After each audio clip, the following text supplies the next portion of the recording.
الله ربي والإسلام ديني ومحمدا رسول الله.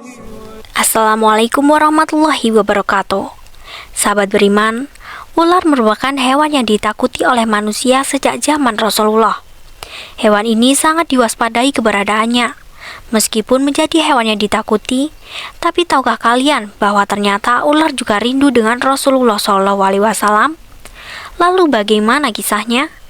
Temukan jawabannya dengan menonton video ini hingga akhir. Tentunya hanya di channel Islam Populer. Tapi sebelum lanjut, jangan lupa klik tombol subscribe, like, dan lonceng notifikasi untuk mendukung channel ini agar terus menyiarkan syiar Islam.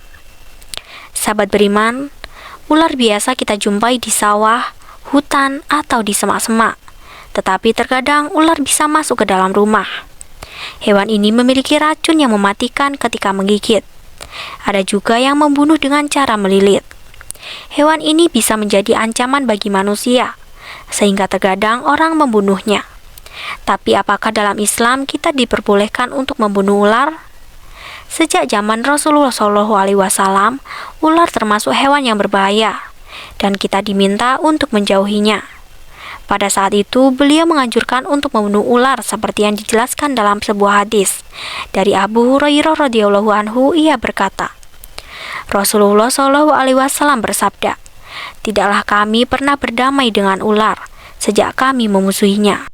Maka barang siapa yang membiarkannya lantaran rasa takut, maka ia tidak termasuk golongan kami." Hadis riwayat Abu Daud. Rasulullah mengizinkan untuk membunuh dan melarang untuk membiarkan ular tersebut hidup lantaran karena takut. Boleh dilakukan jika memang membahayakan nyawa dan dengan niat melindungi diri. Selain memerintahkan untuk membunuh ular, secara umum beliau juga memberikan ciri tertentu ular yang bisa dibunuh, seperti dijelaskan dalam hadis. Bunuhlah ular-ular dan bunuhlah Za'atufyatain dan Al-Abtar. Nama dari dua jenis ular berbisa karena keduanya membutakan pandangan dan menggugurkan kandungan. Hadis riwayat Muslim. Dalam kitab Fathul Bari, Al-Hafiz Ibnu Hajar membawakan perkataan Ibnu Adil Bar bahwasanya Za'atufyatain adalah jenis ular yang di punggungnya terdapat dua buah garis berwarna putih. Adapun Al-Abtar, kitab Al-Hafiz Ibnu Hajar Al-Asqalani, adalah ular yang terpotong ekornya, seolah-olah ekornya terpotong karena pendeknya. Al-Nad bin Sumail menambahkan bahwasanya ular itu berwarna biru dan tatapan matanya dapat menggugurkan kandungan wanita yang hamil. Sahabat beriman, meskipun ular hewan yang membahayakan dan diperbolehkan untuk dibunuh, tetapi kecintaannya kepada Rasulullah SAW sama dengan kecintaan umat manusia kepada beliau. Bahkan hewan ini juga merindukan Rasulullah, hingga rela menunggu sampai ribuan tahun untuk berjumpa dengan beliau. Saking rindunya, sampai-sampai ular menggigit Abu Bakar saat dihalangi bertemu Rasulullah. Kisahnya telah diringkas dalam kitab Sirah Nabawiyah karya Ibnu Hisham.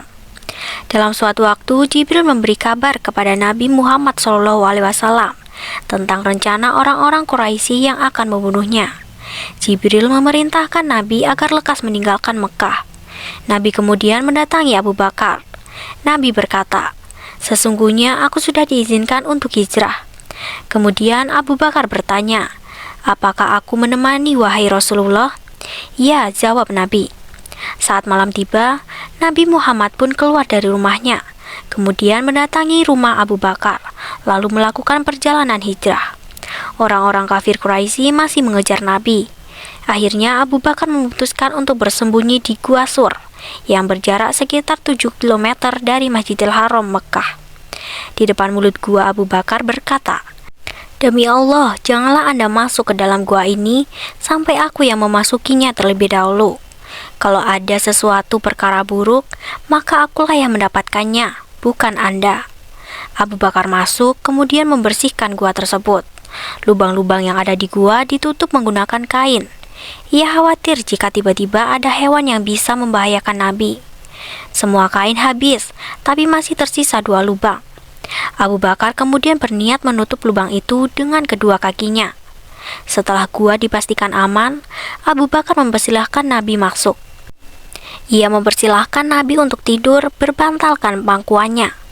Saat Nabi tertidur, tiba-tiba seekor ular menggigit kaki Abu Bakar, dan dia pun menahan rasa sakit serta menahan dirinya agar tidak bergerak dan tidak membangunkan Nabi. Air mata Abu Bakar menetes hingga terjatuh di wajah Nabi, dan beliau pun bangun dan bertanya, "Apa yang menimpamu, wahai Abu Bakar?" Abu Bakar menjawab, "Aku disengat sesuatu, wahai Rasulullah."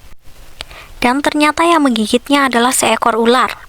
Kemudian Nabi Muhammad SAW berbicara kepada ular. Berkat mukjizat Rasulullah, pembicaraan ini pun didengar oleh Abu Bakar. Beliau berkata, "Wahai ular, tahukah kamu, jangankan daging atau kulit Abu Bakar, rambutnya pun haram kamu makan." Ular pun menjawab, "Hamba mengerti ya Rasulullah, bahkan sejak ribuan tahun yang lalu ketika Allah Subhanahu wa Ta'ala mengatakan, barang siapa yang memandang kekasihku Muhammad fi aini mahabban, atau dengan mata kecintaan aku, anggap cukup untuk menggelar dia ke surga Firdaus. Ya Rob, beri aku kesempatan yang begitu cemerlang dan indah. Aku ingin memandang wajah kekasihmu." Lanjut sang ular, "Apa kata Allah Subhanahu wa Ta'ala, Tuhan semesta alam? Silahkan pergi ke Gua Sur, tunggu di sana. Kekasihku akan datang pada waktunya." Jawab Allah Subhanahu wa Ta'ala, "Ribuan tahun lalu aku menunggu di sini. Aku rindu untuk berjumpa dengan engkau Muhammad, tapi sekarang ditutup oleh kaki Abu Bakar, maka aku gigitlah dia. Aku tidak ada urusan dengan Abu Bakar. Aku ingin bertemu engkau, wahai Nabi Muhammad." Jawab sang ular.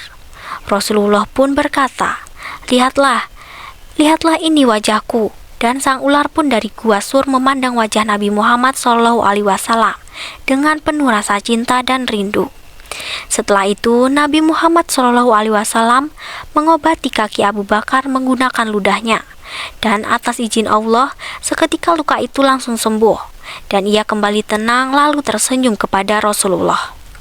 Nah, sahabat beriman, itulah kisah kerinduan ular terhadap Rasulullah SAW. Ternyata bukan hanya umat manusia yang merindukan Rasulullah, tetapi ternyata hewan seperti ular pun sangat merindukan Nabi yang mulia ini. Wallahu a'lam bishawab. Jangan lupa berbagi informasi dengan share video ini, karena sebaik-baik manusia adalah yang paling bermanfaat bagi manusia. Wassalamualaikum warahmatullahi wabarakatuh.